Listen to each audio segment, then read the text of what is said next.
Hi, this is Dixon Jowers, and joining me is Paige Bjerkes. We're here with Dynamic Disc TV to bring you a new segment this series. We're calling it Back to the Basics. So we're going to show two different pros' perspectives on drives, upshots, and putts. So what we're going to do is I'm going to go, and then Paige is going to go, and we're going to tell you what we're thinking, what we're doing with our body, and then what we're trying to actually accomplish with all of those things combined together. So let's get over to the drives. All right, so I want to tell you how I do my drive, what I'm actually doing, and then what I'm thinking about. There's three parts to the drive that I have to keep in mind when I'm getting ready to go: the load, the twist, and the release. So let's start with that beginning. The main thing that I want to do on my drive is, because my backside and my thighs, they're the biggest muscle group in the body, I have to get them involved. So the easiest way to do that in disc golf is what we call the X step. So as I'm progressing down the tee box, I'm going to lead with my dominant foot. So if I'm throwing with my right hand's going forward. As I open this up, my left foot is then going to go behind my right foot, creating kind of an X in my legs here. That's why we call it the X step. Then, as my right foot is going to be the next one to move, I'm going to have to pivot on my left, sticking my right foot out behind. What this does is, this is the load part of the throw. It gets my hips turned away. Next, so my hips are turned away. Now I gotta get coming through this. I gotta use all of the potential stored energy right here and get it to the disc. So the way that that happens is, I'm going to begin to twist. Now, that's what my lower body's doing. My upper body, I want to have the disc pointed as far away from the target as I can, so that it creates the longest amount of time that I can accelerate through here. So as I get turned away with my hips, I'm going to begin to pull through. As my foot twists, it's going to start sending that twist up my body. My hips are going to turn, my waist is going to turn, and it's going to start turning my shoulders also. What this ends up doing to the disc at the end is, as I pull through, I want to keep this disc close to me and high across the top of my chest. What that does is, it takes all of this energy as it's coming up through my body, and it gets it out to my wrist, so that the very last thing that happens as I come through is that wrist pop. So that all of this power has come all the way up from the ground, transferred through my body to get it out at the very end. And the last thing that I'm doing is, I want to release the disc at whatever angle it is that I'm trying to accomplish for that particular shot, whether hyzer or flat or whatever. That's one of the most important things you can do. So as I twist through, I want to keep the disc close to me, so that I can get this energy to my wrist, to the disc, and out into the fairway. That's what I like to do. Let's see what Paige Bjerkes likes to do. Okay, so we just saw what Dixon likes to do. What I like to do when I step up to a tee pad and I'm about to, attack a hole, is I like to think about what I'm planning, what I want my disc to do. And what I'm going to be doing to get my disc to do what I want is the X step. So I think most of you guys have heard of it. It's a simple couple of steps.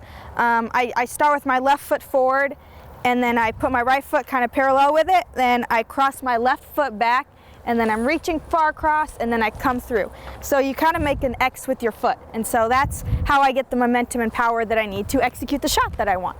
So I'm going to kind of break down what I do and what I'm thinking at each step. So my first step is to kind of get my momentum going, because the more momentum you have, like in the steps you have, the more the momentum will go to your disc when you finally release, which causes more spin and more power, and it goes further. So my first step is to kind of, get the jumpiness out and kind of get that first step going. And so as I'm coming over, I've got my disc right here. I want to keep my disc as close to my body as possible, because the more tight and the more compact your throw is, the more power that you're going to have when you actually release, because your power isn't out here, or you're not losing anything here. You're keeping it really tucked in, and that's what I do. So at this step, I'm right here. I'm keeping it really close. During the X step, I start to reach back. I'm not reached back all the way yet, but I'm about halfway there. I'm kind of getting my momentum ready. At the next step, I'm reached back as far as I can. The point of this is, the further you reach back, the more momentum and power will be coming through and out into the disc, which will cause your disc to go further. So at this point, I'm reached back as far as I can. I want my hips to be directly facing the opposite way of the hole. So at this point, my hips are facing this way, even though the hole's that way, and my shoulders are doing the same thing. My shoulders are straight back, and I'm reaching back as far as I can. And then the next step is that I am pulling through, and I'm spinning and rotating on my heel. You don't want to spin on your toe, you want to spin on your heel. and I'm pulling it through very tight and compact across my chest. As a girl, you kind of have to figure out where to kind of place it because your chest can get in the way, but for me, I kind of bring it over my chest. And so I keep it tight, and you want to keep the disc as flat as you can. That's what I do. You can imagine like there's food on your plate, and if you get it off its flatness, you're going to spill your food.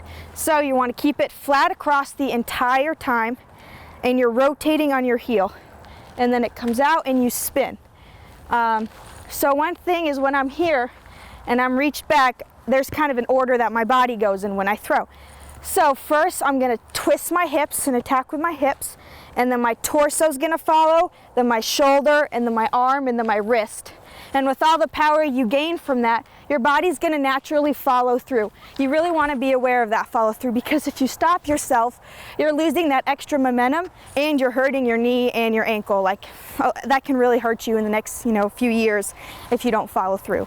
And so that's one thing I'm really aware of when I throw, is that follow through, because I know I gain a lot more distance with my follow through, and I'm more accurate, and I have a better success rate while I'm focusing on that following through. And that's how we get back to the basics on our drives. Stay tuned for the next episode where we're going to take a look at your fairway shots.